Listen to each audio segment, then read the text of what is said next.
But the Oregon Game Programming Challenge, Arian Kulp is the director, and while he gets his computer set up, I'll just suggest that what was mentioned here earlier is that teams said, well, Kathy's sweeter. I'll have you stand up wherever you are, Kathy. Stand up right here. So, while robotics and Kathy and all the ORTOP, game programming can be a contest as well, and it's equally exciting. So, Arian. Don't have the right adapters, so what's that?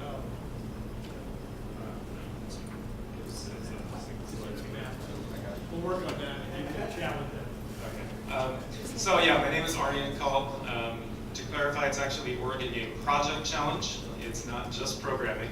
And that's an important distinction. Yeah, the Oregon Game Project Challenge, promoting digital literacy through game development. That's our tagline. I'm one of those weirdos that Julia mentioned before that I knew what I was going to do since I was very young. I always wanted to get into software development, but most people don't really know what they're going to get into, and what they think they're going to get into ends up being something different a lot of times because they don't really know what's involved in what they're interested in or what they think they're interested in. So I've always looked for interesting ways to engage students in the types of activities that I would have liked to get into when I was in school. And the Oregon Game Project Challenge is, wow, this is so distracting, just over here. What we do is we provide a challenge every year for students to develop a game, and what they do with it from there is kind of up to them. We let them choose how to interpret the theme and how they're going to put the game together. So what we see is run the gamut of the STEAM spectrum. Not only is this programming, this is why I was bulking a bit and saying it's the programming challenge. Because what we do is we actually bring in programming, but also artwork and animation and design and audio, music, sound effects, all of that. We like to think of it very much as like what goes into a movie production.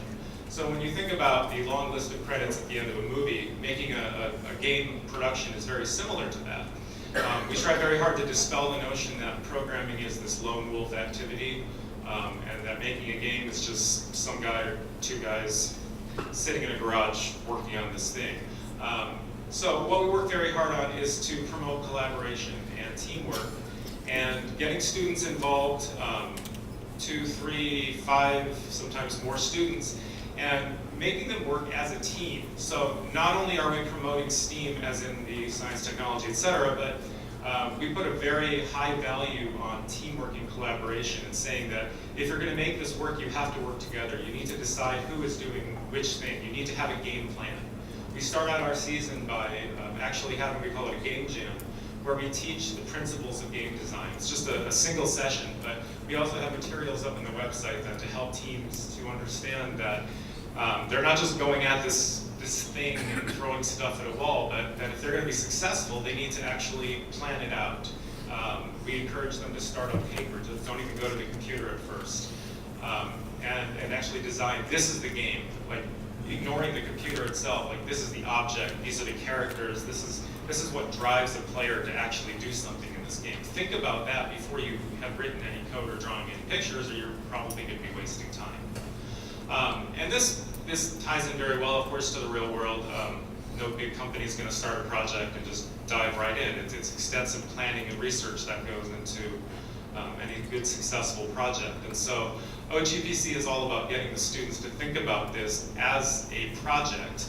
I'm going to say we try to get them kind of set up initially, but mostly it's about them then deciding that this is the plan, this is how it's going to look, and then the programmers deciding these are the tools that I'm going to use, the artist saying this is the style that I'm going to do, hopefully getting writers on the team that are doing the narrative, the dialogue, whatever, the 3D, the 2D artwork. So there's this wide variety of talents, just like there is in any real world project. And so OGPC is really about pushing these students to understand that it's not just their little interest, but what they're doing is part of a greater thing. Whether it's in this school project or when they get into the real world, this is setting up those skills for collaboration and planning so that they really understand that it's not just about their own personal drive and passion, as important as that is, but it's about making that work together and leveraging other people's unique skills and talents as well.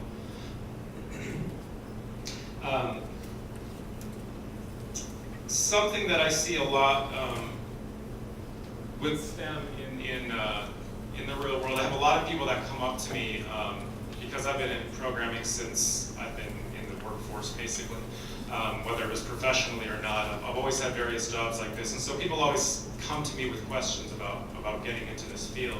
And what just incredibly frustrates me to no end is the number of times somebody comes up to me and says, you know, my uncle, my whatever, I was reading, this is the hot field to get into, and they're in school and they're frustrated and they don't know what's going on, or they're getting ready to register, but there's this concept of, well, STEM is hot, I need to get into engineering, I need to get into programming, I need to get into whatever. And so many students have had no experience with it whatsoever. All they know is this apparently is the hot thing, where knowledge economy, whatever, they don't know. But they know that this is supposed to be the path to success, this is the path to a better future. And so one of our goals is really to help students to have a chance to explore that.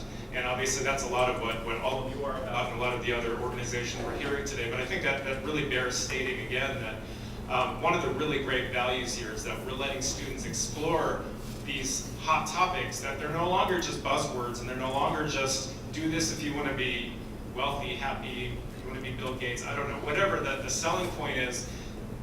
This is actually real stuff that you can do now. It's not just something you have to go to school for. And unfortunately, specifically in the CS field, there is very much an attitude in college of, if you don't already go in knowing something about it, you have a much greater chance of failing. I see that very often.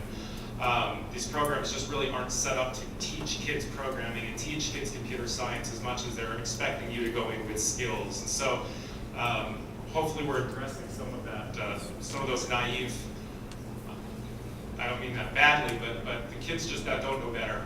We're helping them to understand what they're actually getting themselves into. We're giving them a chance to explore it first. So I do want to encourage any of you that think this sounds interesting, reach out to me. I was going to have my contact information on the slide, OGPC. That's our acronym, it's on the schedule. You can go to www.ogpc.info, not a .org, it's not a .com. Sorry, try to remember that. It's a .info. Use the contact form or my first name, also on the agenda, Arian at ogpc.info. We have divisions for middle school and for high school. We don't actually start until like November is when we do the kickoff, so there's plenty of months to think about it. We don't specifically have a tie-in with schools. You can do this through 4-H or any organization you want. So think about coaching a team or working as a mentor for a team in your area if there's something already set up. I think I've hit my time limit. Thank you so much. Thank you, Arian. In the quick history, OGPC came about late in the middle 2000s as a result of the idea of, hey, what can we do for kids? Game design and contests, partner and a subgroup that's supported by OCSGA. So thank you.